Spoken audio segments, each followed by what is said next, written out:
The Castanet Club has come a long way since its beginnings at Newcastle's Grand Hotel in May last year.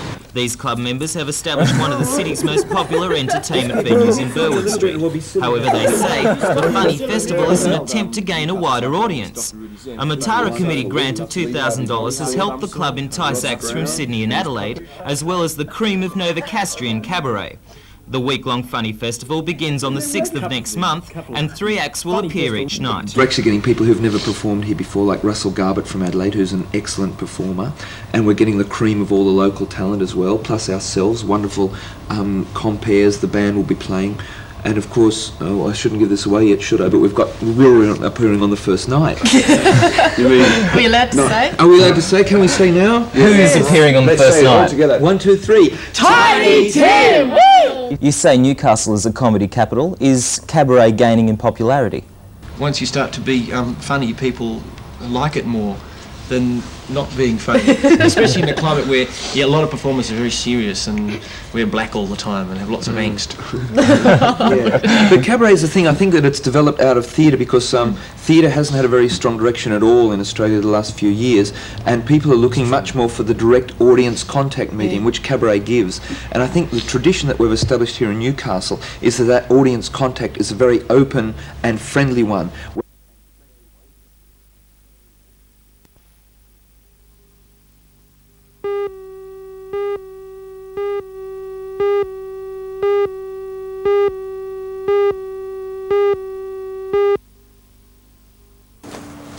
Until it was stolen at about 10 last night, this smouldering wreck was a Holden Commodore worth more than $10,000. Since the start of last month, 9 cars in the Maitland area have been stolen and burnt out. In total, 31 vehicles have been stolen in the last 2 months, and police say the same person could be responsible for many of the offences. Car thefts are a constant problem in the Newcastle area as well. Police are also worried that, in summer, a burning car could start a bushfire. Commodore owners should be particularly careful. It is common knowledge amongst thieves that their cars are easy prey. Most modern cars are fitted with steering locks, but this presents no obstacle to a thief. A practiced thief can break into a car and start the engine within 15 seconds. It's that easy. People must be aware that they've got to lock their doors when they leave the vehicles. Make sure the windows are securely shut, and also to park the vehicle in a well-lit area and to avoid dark places, because this gives the would-be thief an opportunity to gain access to the vehicle without being sighted. Bearing in mind we're talking of a very short time to actually open the car, start it and drive away. And also not leave any valuables in the car? Well, this is another thing. If you leave a wallet or valuable stereo equipment sitting on the seat in view of the public, they're going to take that car rather than a motor vehicle that's got nothing in monetary gain.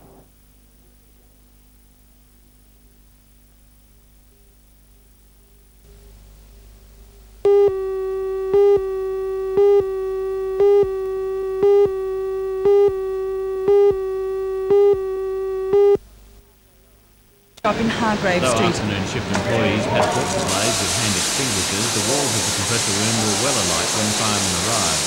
The blaze spread to an adjoining office and storage area before it was brought under control. Today, the factory, which employs 145 people, is idle. The fire burnt through the main power line and the machine shop and the office. As the clean-up gets underway, arrangements are being made for a temporary power supply to Weekheath.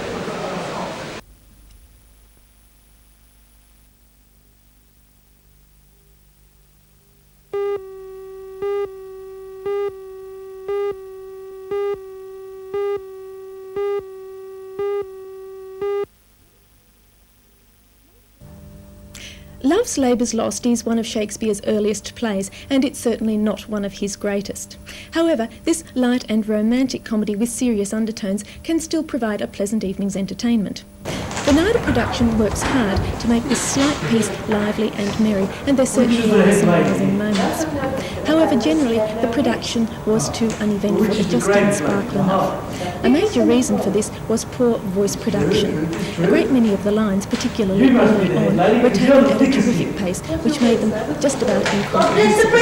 As well, many of the actors' voices were just too soft. The quality of performance performance was more uneven than I remember in previous NIDA productions as well, with only a couple of them being really outstanding, notably Helen Boudet, Greg Stone and Greg Saunders. As I said, this gentle comedy, which stresses honesty in love and life and which celebrates the exuberance of youth, makes a pleasant evening's entertainment, but I guess I was a little bit disappointed.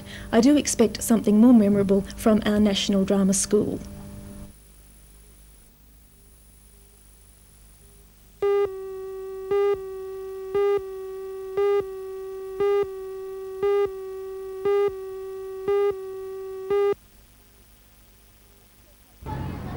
At Cessnock East today, it looked like the school holidays had come early.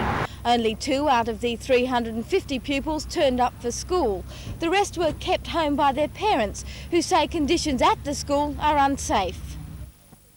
The main building at Cessnock East Public dates back to 1927. It has now reached an age where maintenance seems to be a problem. Huge cracks are visible in many parts of the building, some of them in supporting walls. There's a leak in the roof. Many of the power points are faulty and some benches in the school grounds are due for replacement. The main concern of the parents, however, is the fire escape. They say that 100 children use the second storey at any one time and that the fire escape would not hold their weight if it had to be used. The escape was declared out of bounds by the school principal at the beginning of the year, but since then nothing has been done in the way of repairs. A spokesman for the Education Department said today that money has been allocated for work on the handrail, but that the department considered the escape to otherwise be sound. The parents do not agree. We hope we can get something out of this today, because we find, like we said, it is a major safety factor. The fact that the fire escape is out of bounds, and if we do get a fire, well, we're in big trouble. Are the parents angry about the lack of maintenance? Yes, very much. Yes, very much so. As far as the knowledge of the P&C, there has been no major maintenance done at this school in the last 6 years.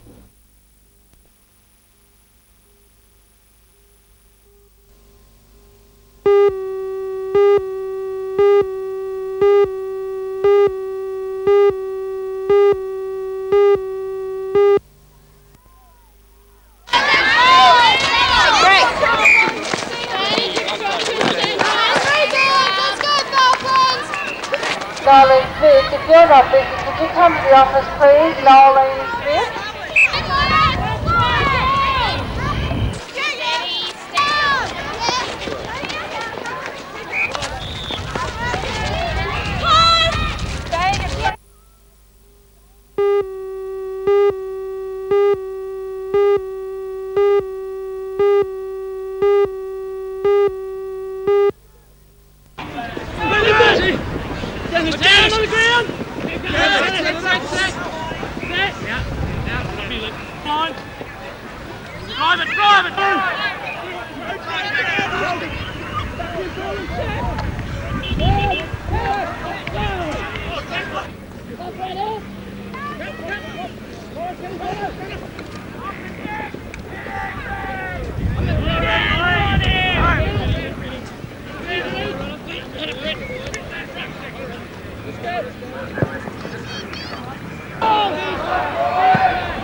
The countdown is underway for liftoff at Cape Canaveral this week.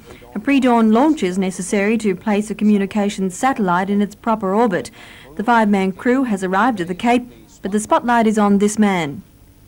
It's good to be back at the Cape again, and like everybody else on the team, we're anxious to fly, we're ready to fly, and we're looking forward to a good mission starting Tuesday morning.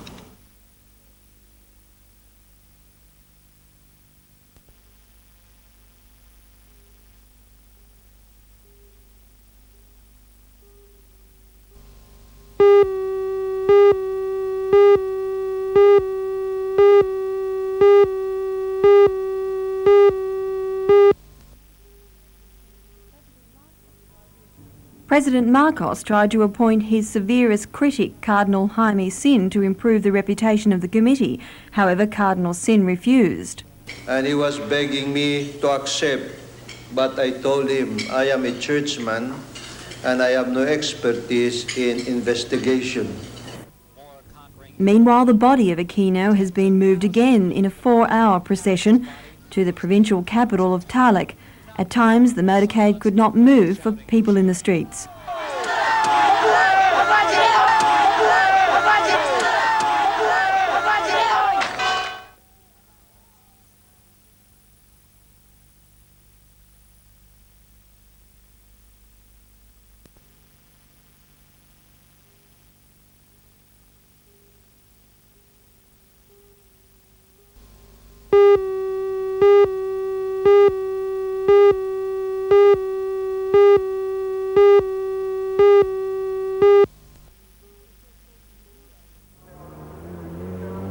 The Matara Short Course Enduro was conducted by the Newcastle Motor Racing Club at Ringwood, off the Pacific Highway north of Raymond Terrace. A number of classes of off-road vehicles took part in today's event, conducted over a 3.8 kilometre course. There were the buggies and the sedans, but most interest was in the modified versions. Lap records remained unbroken today, but the drivers provided plenty of entertainment.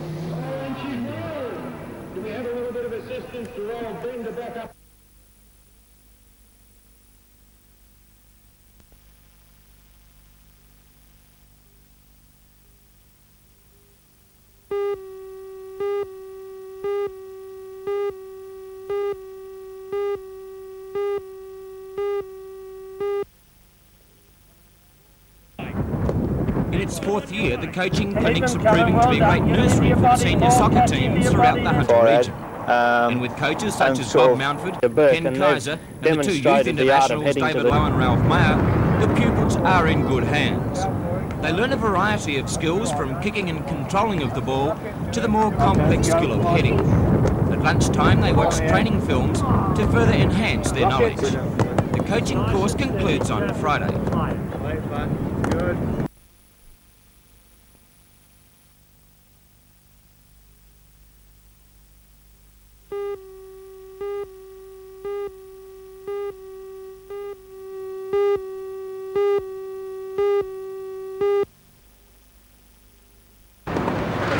Conditions today were ideal for tennis, and the standard of tennis was absolutely superb. Some of the best junior tennis seen in Newcastle for a long time. Left-handed girl from Sydney, Lisa O'Neill, was too strong for Newcastle player Tracy Moyle, running out the winner 6-4, 6-2. O'Neill covered the court very well and hit her forehand with great depth. Tracy Lux, the number 12 seed in the United States in the under-14 category, was too strong for Melbourne girl Nicole Provis, running out 6-4, 6-2. Her double-handed backhand was severe, and she hit a forehand with a lot of topspin and a lot of power. However, Australia did have a little bit of revenge over the United States when Wendy Fraser from Sydney beat Valerie Wilson from Houston in Texas 7-5, 6-2 in a very high-standard match.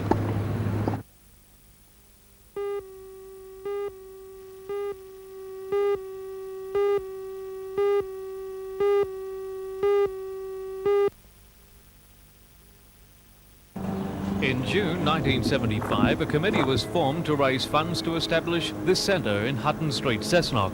10 handicapped adults working at the Endeavour Sheltered Workshop will move into the accommodation in the next few weeks, along with 2 house parents. The centre cost $300,000 and includes a special activity centre where the new tenants will learn living and social skills. Construction started in April this year, and today the architect handed the keys over to the committee. The hard-working committee must now meet the running costs of the hostel. President Sheila Girakidis explains how the money was raised.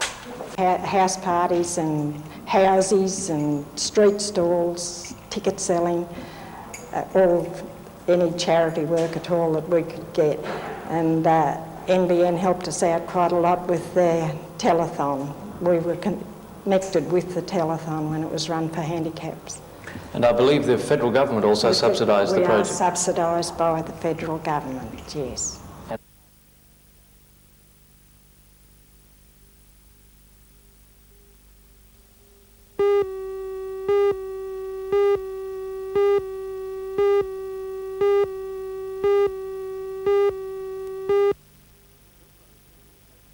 Built by the Central Coast Advancement Society, this low-cost village showed Mr Walker what can be achieved. The 10 units were sold to first-time homeowners for around $36,000 on a $5,000 deposit. The scheme is the brainchild of former builder Mr Gordon Leach, who built 12 similar units himself just to prove it could be done without anyone losing money.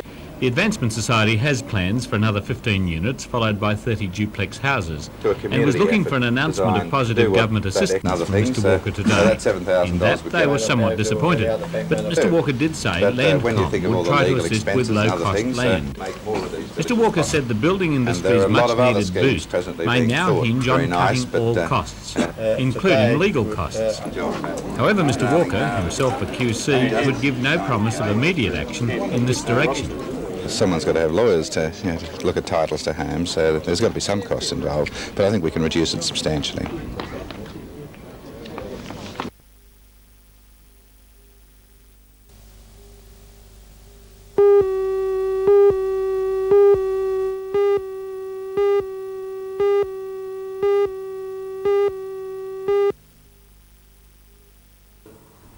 Mr Rand was full of promises when he visited Maitland yesterday morning.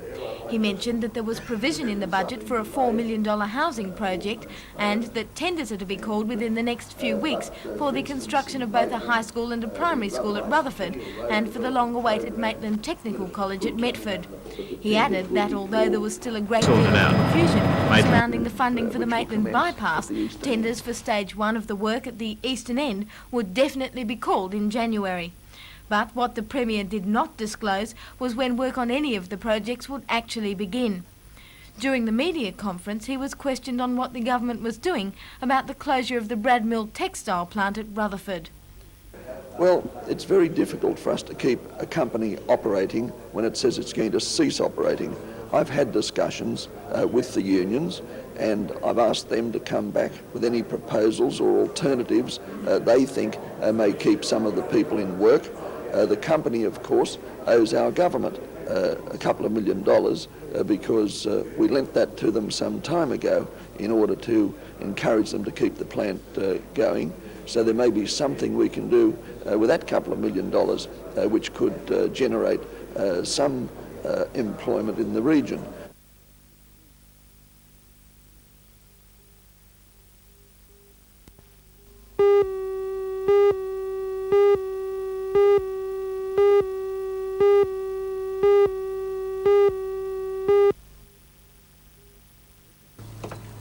This is the kind of destruction which is breaking the hearts of many car owners and pushing up everyone's insurance premiums. This late model Commodore was stolen from Shortland on Tuesday. Today, a group of children camping on the riverbank near Morpeth noticed its roof showing at low tide. The car hadn't been stripped, just rolled down the steep bank and into the river. Thank you. In other incidents last night, another Commodore was burnt out on the Nelson Bay Road, a Holden Sunbird pushed into the river at Raymond Terrace, and at least 3 other cars stolen. 2 were recovered after high-speed chases by police, which ended with the arrest of 4 juveniles.